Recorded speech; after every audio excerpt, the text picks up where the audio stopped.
hello, I am Mik Scarlet. I do many things. I am work in the media as a broadcaster and journalist. I am a musician, an actor, and why I'm here today is because I work in the arena of access consultancy and equality training. I'll tell you a little bit about them in a minute, but I'll tell you about myself first because I do like talking about me. I was born a long, long time ago, not in a galaxy far, far away, but still. I was born disabled, but very mildly disabled. I had a limp, and I wore what was called a caliper. And that is basically, back then, was a couple of metal rods down my leg that allowed me to walk about. It meant I was rubbish at football, but really good at dealing with bullies, because if they bullied me, I kicked them. It's much easier. And I went to a mainstream school. I did pretty much everything that everyone else did. But at the age of 15, my spine collapsed. I won't tell you too much about it, but it was not fun. The morning of my German O-level, and my school still sent my teacher to sit with me in hospital. So I have a German O-level, but everyone thought I might be dying. But that was kind of the school I went to. And I was also a very good boy back then, so I was very studious. When I came out of hospital, I was a wheelchair user, and I'm going to try and see if I can show you my wheelchair. There it is. There's the wheels. Da, da, da. And so I suddenly found that the world I lived in wasn't accessible to me anymore. I went from being able to walk up steps to not. And that was when I started to realize the only way to make the world better for me and people like me was to get involved.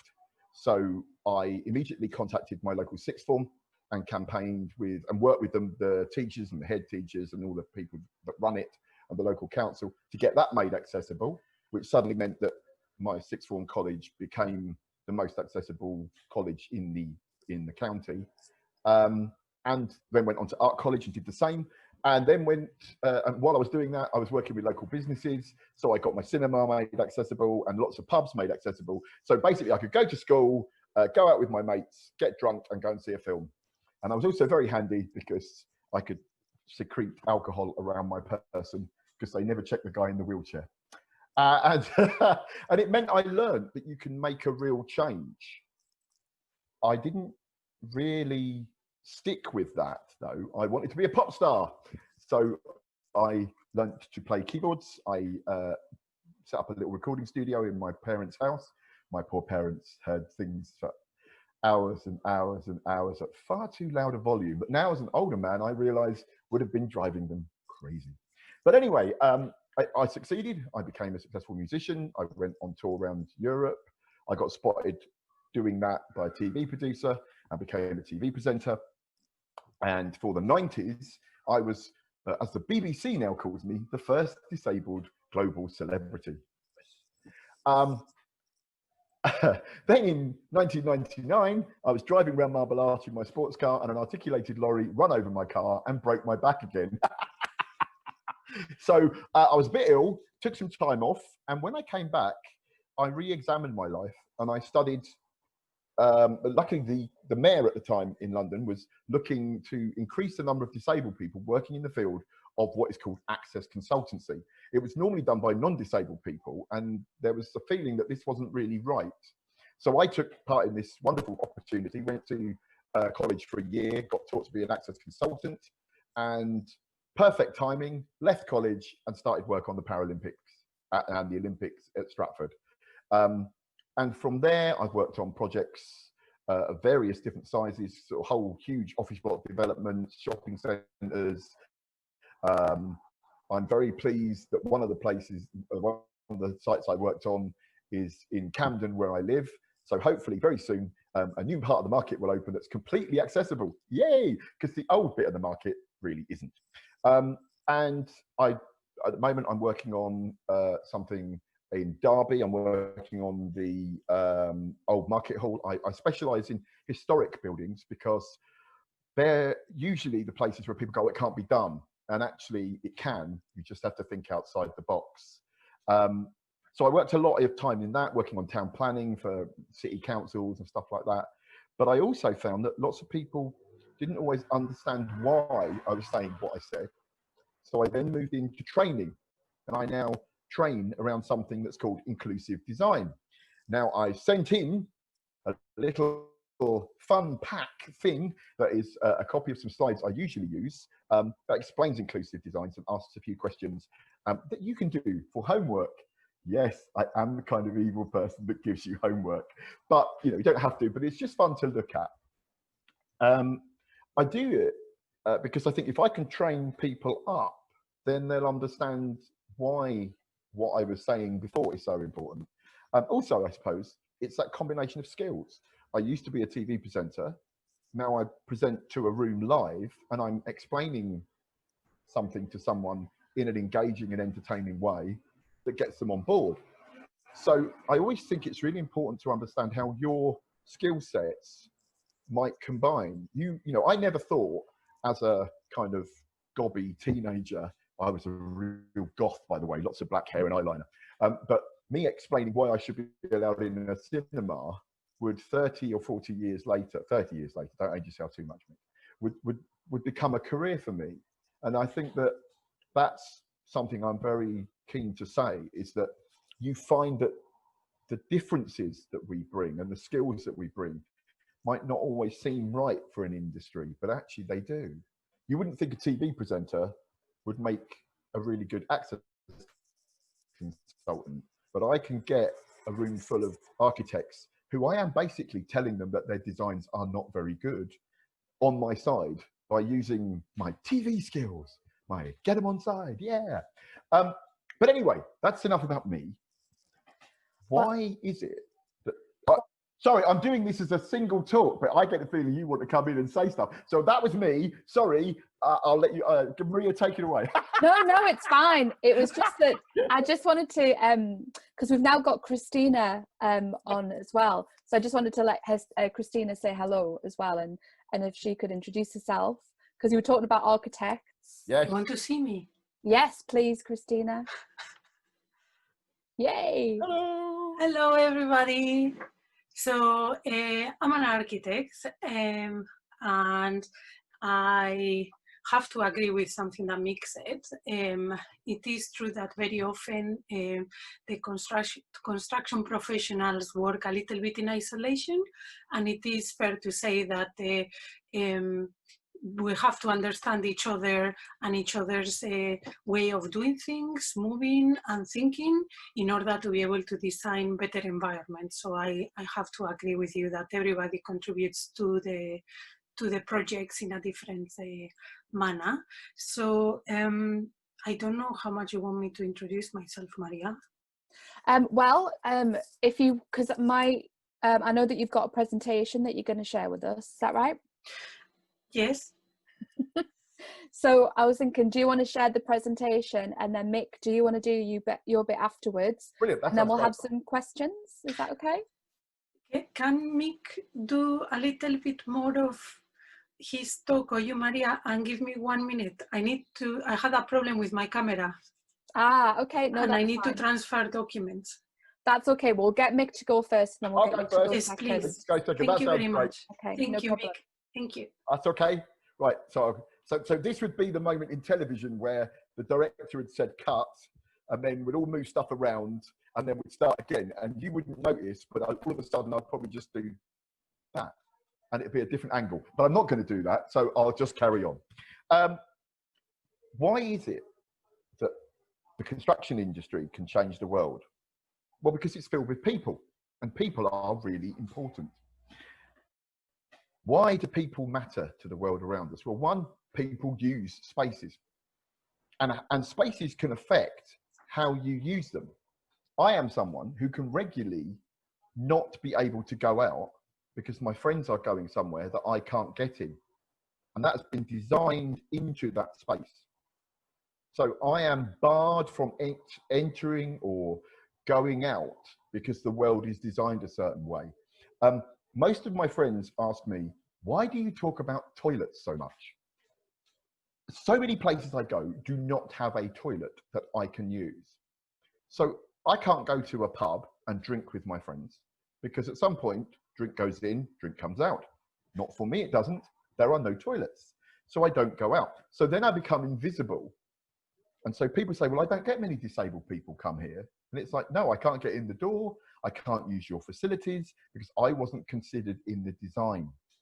And there are lots of people like that. Young people are another group that are rarely considered when you're designing a space.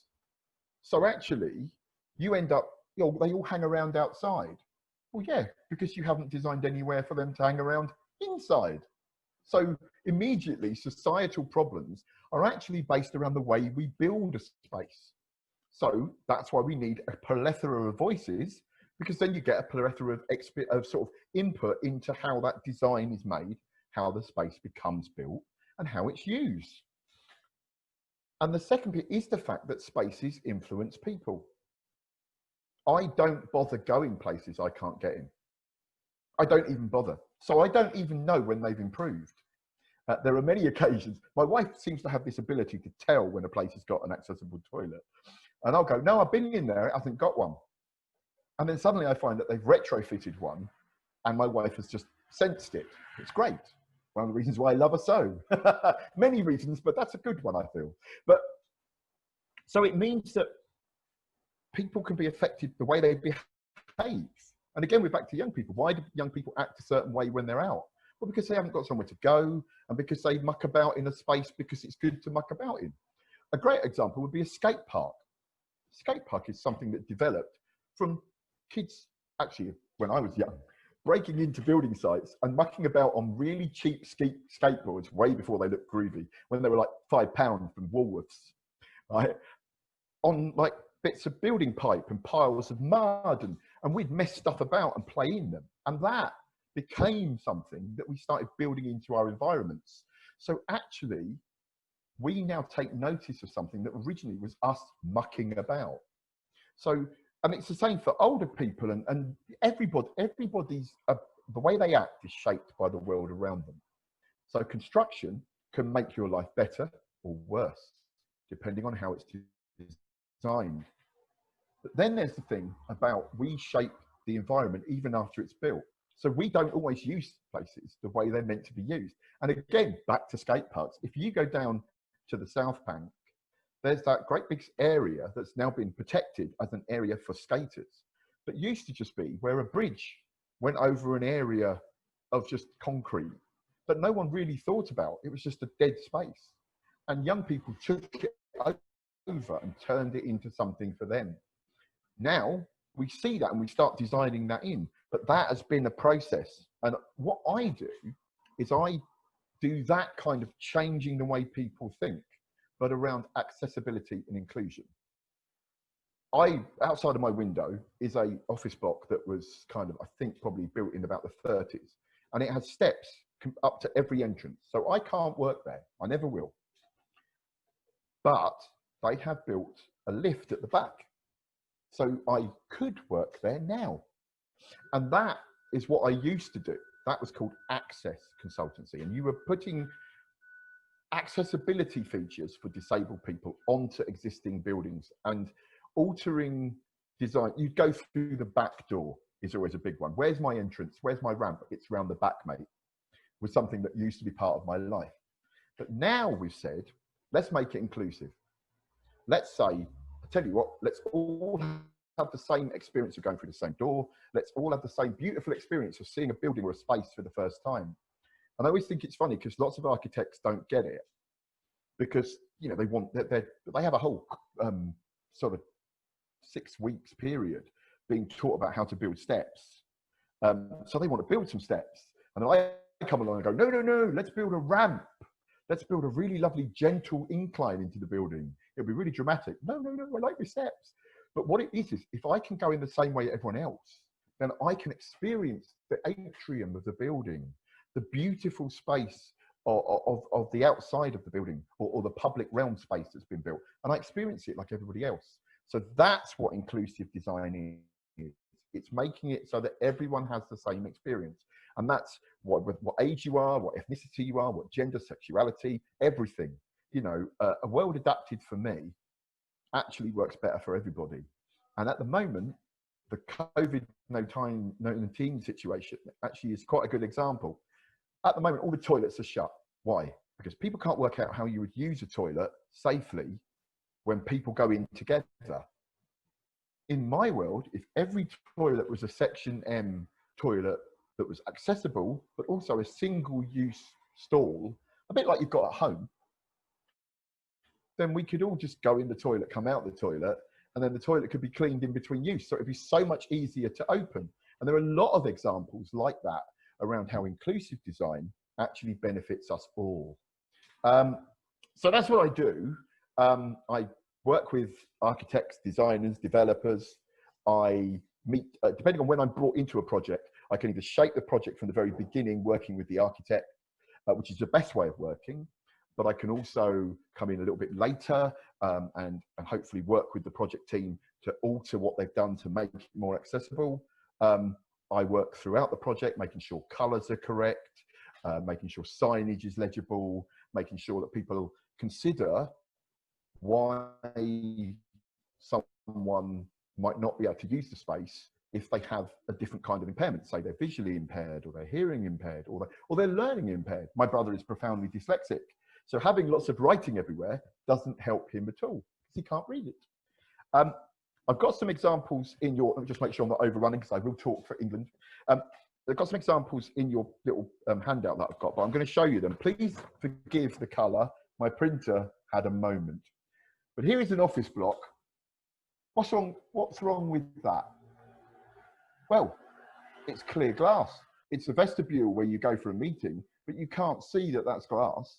If you were visually impaired, you could walk into that. Or if you were rushing, I'm late, bang, injured. Oh no, that's no good. What would you do to fix it? Think about that. Then you've got the stuff inside buildings, because construction isn't just building the building, it's filling the building with stuff, furniture. And here we have a supermarket shelf. What's wrong with that? Well, that is very high. I come to about here. So all of this stuff I can't reach. I'm quite tall in my chair, so my wife is only 6 inches taller than I am sitting down.